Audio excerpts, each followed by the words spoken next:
ওপার বাংলায় এই সপ্তাহে মুক্তির অপেক্ষায় আছে দুই কিংবদন্তি তারকা অঞ্জন দত্ত ও মমতা শঙ্করের ছবি।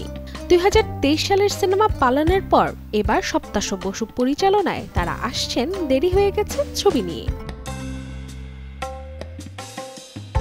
ছবির গল্প শুরু হয় দুজন তরুণ প্রেমিকের জীবন থেকে, যাদের হাত ধরে পথ চলার কথা ছিল, কিন্তু ভাগ্যের ভুল বাঁকে দুজনের পথ আলাদা হয়ে যায়। বহু বছর পর সেই পুরনো প্রেমের টানেই পাহাড়ের কোলে এসে হাজির হয় পুরনো প্রেমিক ঋষি। কিন্তু যে মুখটি সে খুঁজছিল, সেই সংঘমিত্রা আজ অন্য পুরুষের বিধবা, বুকে নিয়ে জীবনের কঠিন অধ্যায়।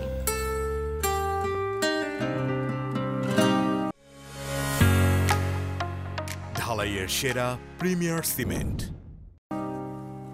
একই দিন আলোর মুখ দেখতে চলেছে পরিচালক আতিউল ইসলামের হরর মিস্ট্রি ছবি দানব, যেখানে মর্গে কাজ করা এক মানুষের দিনরাত কাটে মৃত্যু আর নীরবতার ভেতর।